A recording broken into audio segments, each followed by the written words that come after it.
Islam and greetings. I hope you all have been treating each other fairly well. Actually, I hope you've been doing an exemplary job. Prayerfully, you've accomplished those things which you needed to get accomplished. And don't forget to like, share, subscribe, etc.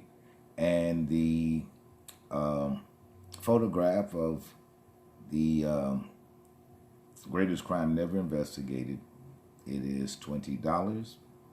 It's a glossy print suitable for framing. And the PayPal, everything will be in the description box. In this session, I would like to introduce you to another part of your heritage, which is your Hebrew blood, your Hebrew heritage. And your Hebrew heritage consists of not only your portion of Uncle Solomon's wisdom. Remember, everything is in the blood. The blood is very important.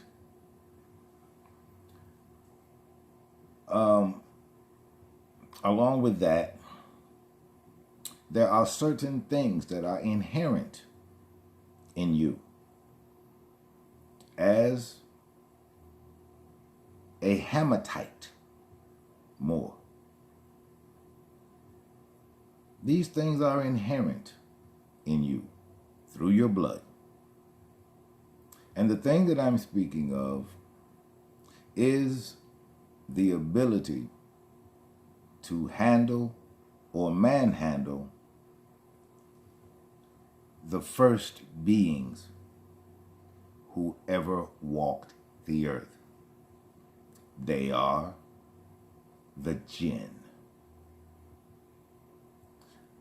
Now, because I don't know what you know of the Djinn, I must give you the basics and the rudiments. And that is what this session is about.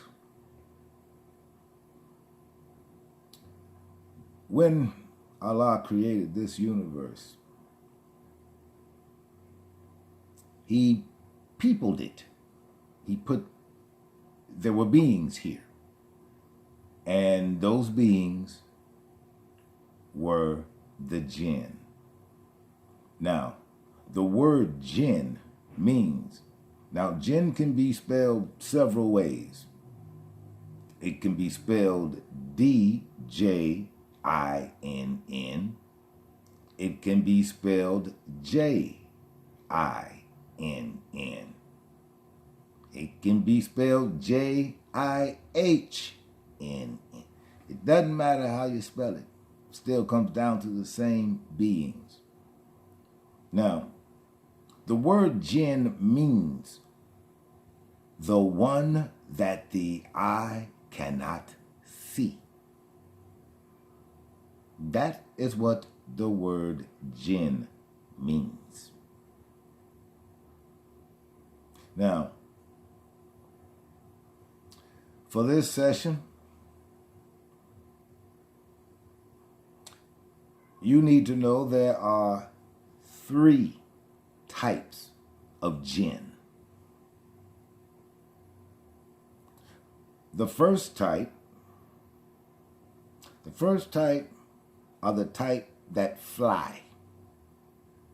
There are Djinn that fly.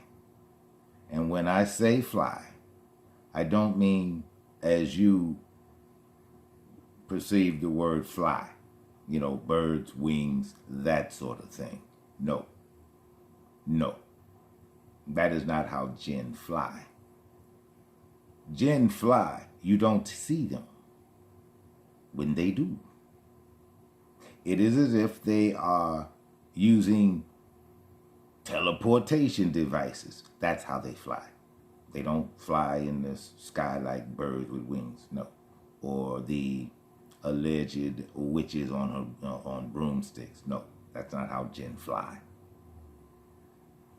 The second type of jinn is a shapeshifter. Now, this type of jinn can be human, animal, or any kind or type of being. This particular jinn can. The third type of jinn is the jinn that moves in and out of people. Here is where I want you to pay strict attention and begin connecting the dots from the previous sessions. The third type of jinn is the most mischievous to man. The third type of jinn, unfortunately for the Church of Rome, well, let me get to this first about the jinn and the Church of Rome. Because the Church of Rome has prognosticated, Satan is this omnipotent being. It's one person like Santa Claus who just goes across the plane of earth wreaking havoc and mayhem. And this is what the church has led its followers to believe. Now, again, anyone who wants you to believe anything wants you to be a lie. You cannot spell believe without spelling be a lie first. Aren't they the first 5 letters of believe? Be a lie. Moors don't believe. Moors know. But because the followers of the church, following church doctrine, they have all succumbed to this particular spell that Satan is one being who chooses, indiscriminately just random people to, mess with. And the reason the church, check that, one of the main reasons that the church now, in order to do an exorcism, it's got to go to committee now. It wasn't like that in the beginning. It wasn't like that at all. You just send Father Paul on out there and tell him the power of Christ compels you. And when Father Paul died during the exorcism, well, it just furthered the story of how cruel Satan is. And to this day, the church knows now. The church knows now. And guess what? Its most successful exorcists are all Muslim priests. They can be Asian. They can be Kushite. They can be Russian. But they cannot be Caucasian. Because what they think is the devil is actually the third type of jinn. And the jinn were here before man. He was certainly here before you. And that is why priests were being killed performing exorcisms. Because the Djinn know you are not man. You are a mockery of man. And while the Djinn, they do fear man, and they fear man, especially Hamathites. Hamathites. Because the Hebrew were Hamathites. The Hebrew were Hamathite. And they fear the Hamathite blood because it was Uncle Solomon who banished all of the Djinn to the netherworld. Uncle Solomon did that. He did that with an utterance. Because now remember,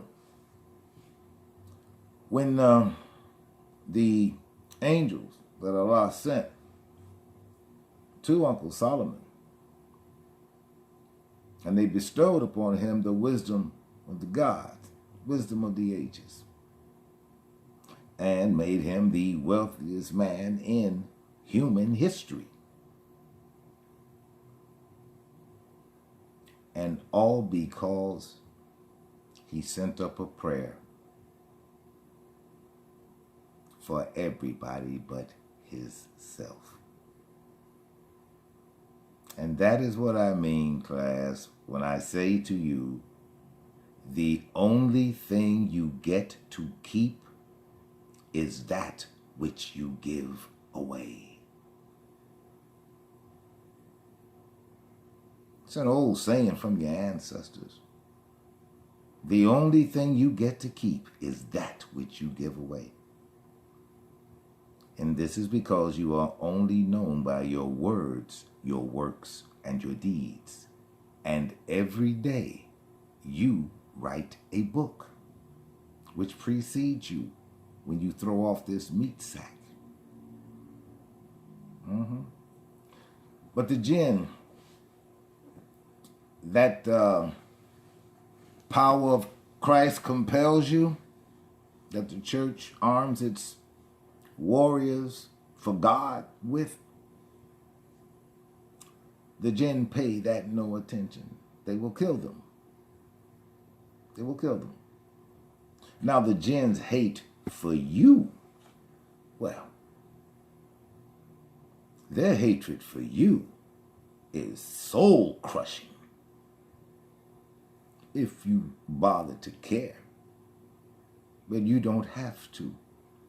Because the Djinn, they don't come this way. Especially with your Hebrew blood in you. They don't want any parts of Uncle Solomon. At all. At all. We don't have to worry about that. But I'll tell you what. We would make the best exorcists in the world. In the world. But back to your history with the Djinn. The Djinn is partially why the first physical man who Allah made, he put him here. And he watched him.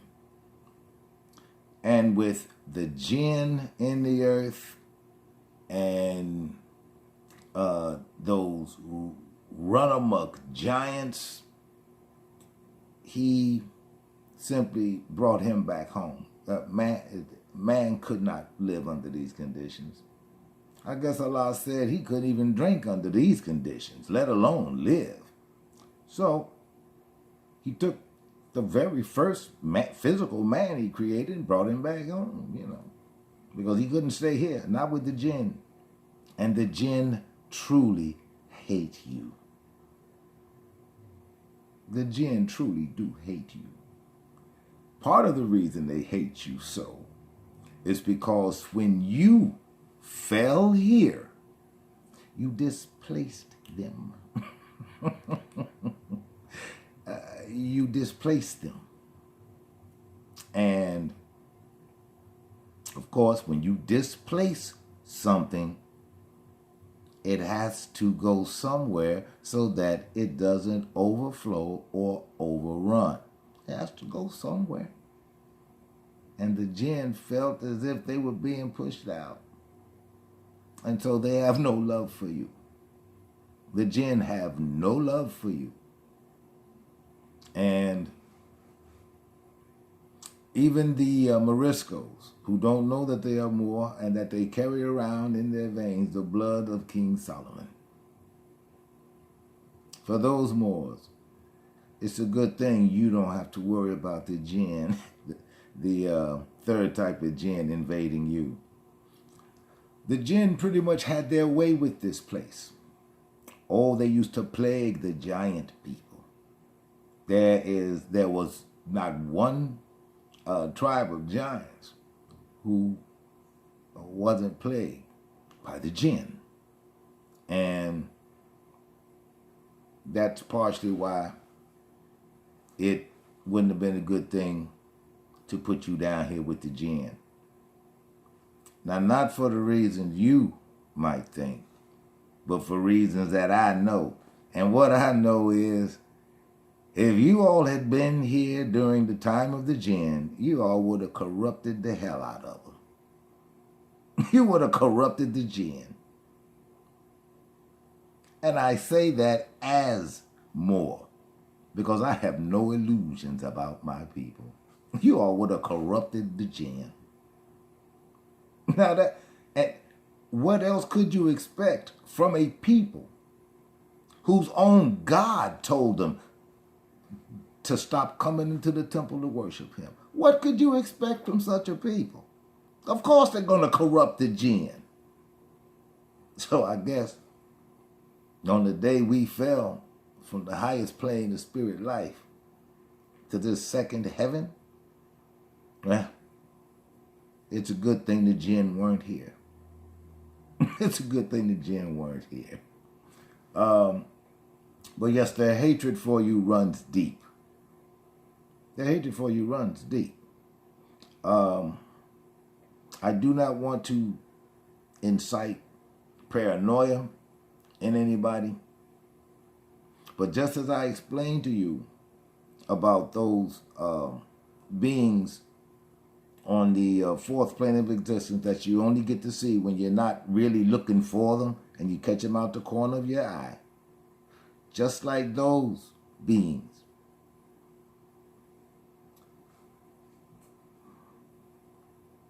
sometimes,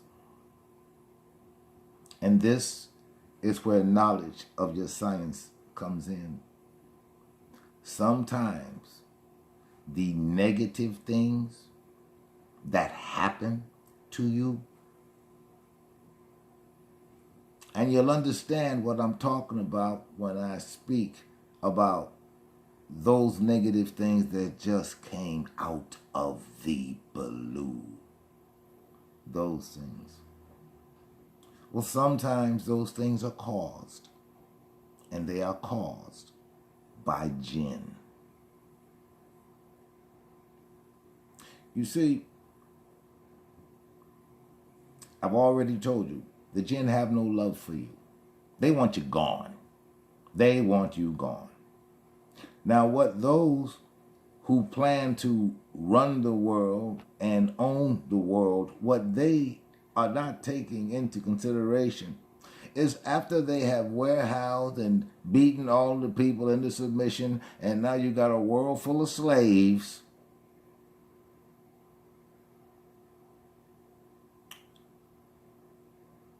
you're going to have to contend with the jinn. They're not looking at this. Nobody ever thinks beyond the right here, right now. Well, just like the United States is at war with you, so are the jinn. Thing is, about this war, you can win this one hands down. Because basically, all you have to do is be. It's your blood. It is your blood. Now, Allah created the jinn from a special substance that was, suitable for them. And we were both, man and the jinn, we were both given intellect and will. And we both are responsible and accountable for what we do. You see, and like man, some of the jinn are true believers, and others of them are not. And the ones that the Church of Rome's representatives, its exorcists, run into are those who are not true believers. Look, some of them, they don't know Allah either. They don't know Allah either. But you see, just because you don't know him does not mean that he doesn't know you. Because as you can see, when you look around today with your naked eye, with your human eye, you won't see any jinn. And so whether the jinns who didn't know Allah believed in him or not, when Uncle Solomon uttered those words, they all were relegated and sent to the netherworld. Even the ones who didn't believe, they left too. And so little finite minds trying to traverse the infinite, not a good idea. Not a good idea at all. The intellect of the jinn is among the reasons that your mind should exercise all the time. All the time. Because even if a jinn brushed up against you, you are going to be the effects of that. And in your mind, you won't know why. It's testing you. It's testing you. But just a bit more of an element of your science, and one of the things that our ancestors, that the ancient ones, did was keep up with and create new and better ways of repelling them, because the jinn are among the interdimensional people, especially the ones who do not know Allah. They cross the border at will, whenever they want to, but they don't think that there will be any repercussions or any consequences to showing up on this plane. They were banished from here. Uncle Solomon banished them from here. Therefore, they have no business here. And there are words and incantations in your Moorish science. And these words would make you a world-class exorcist. Because not only do you know who you're dealing with, you know you're not dealing with Satan. You know you got one of those third type jinns in front of you. And when you learn the word, you simply utter the words. You get the victim some goat milk. Immediately after, you banish. It's not a demon, it's a jinn. It's Satan, it's a demon, it's neither. It's a jinn. It is a jinn. And the jinn, I have to tell you, because this is recorded. These things are recorded. Down in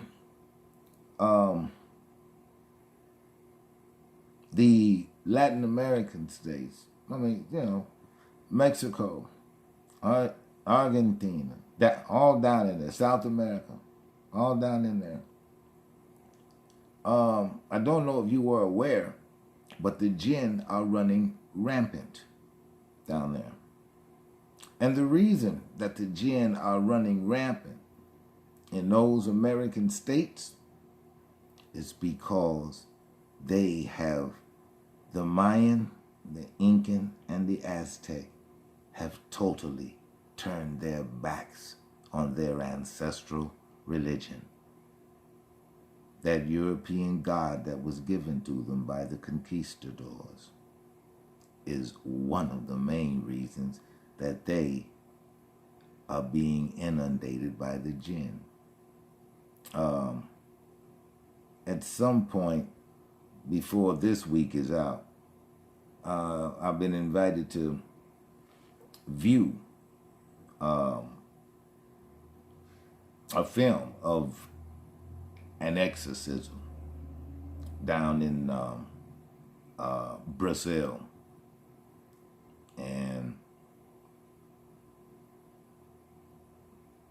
I expect to see what I expect to see. I mean, if it is all that I was told that it was, then I'll know when I see it.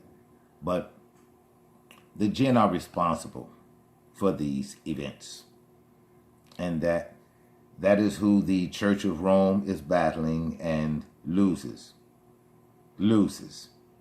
because they think it's the devil. They think it's the devil.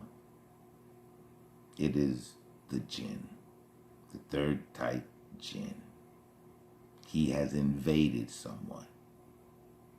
You see, I gave a lecture some years ago on how and why a Djinn can inhabit somebody. Well, the third type Djinn can and does, because in the realm of physiology, two objects of equal size and weight cannot occupy the same space, correct? In Moorish science, two souls and two spirits cannot occupy the same vessel. This is why Allah chose Aunt Mary to carry Yeshua, because Mary could never have children, and Yeshua would not be taking the place of another soul and another spirit that might soon inhabit Mary's womb. She was never going to have children, and this is why she was chosen, because he would not be taking another soul and spirit's place. That's why he chose a virgin. His birth was immaculate. I would not have wanted to be in that delivery room. Absolutely not. Absolutely not. I mean, to see a baby coming through and an intact hymen, I couldn't do it.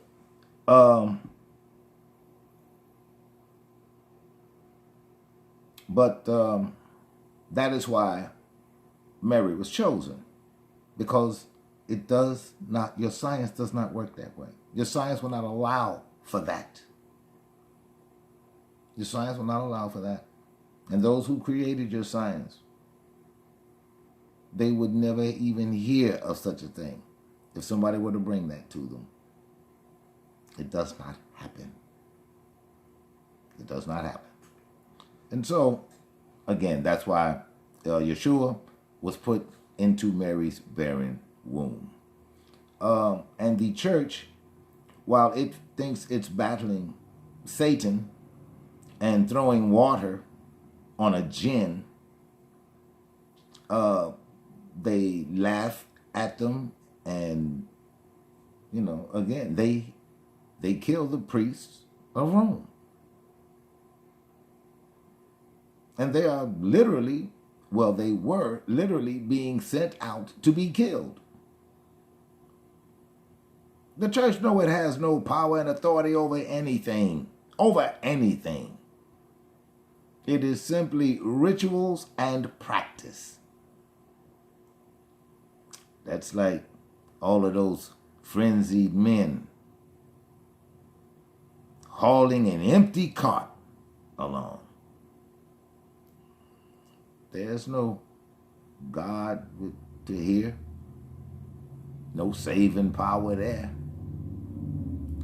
And they die because they believed all that they were taught in seminary school. They believed all that they were told when joining the priesthood. They believed all that they were told.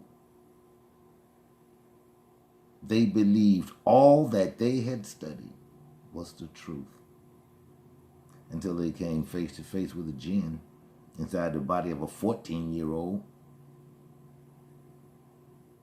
And Djinn just played with him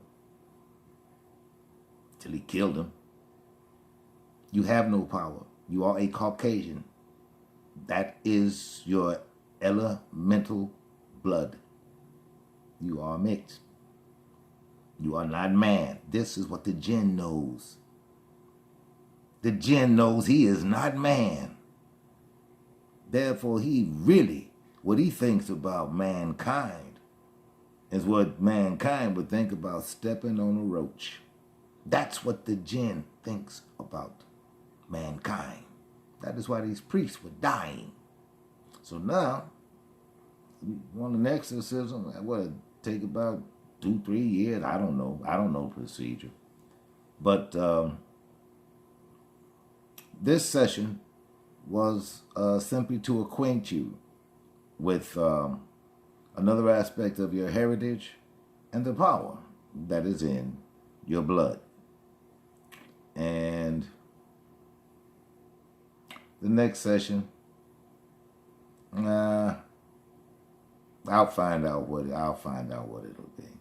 In the meantime, you take care of each other, you love each other, and you protect each other. I bid you peace.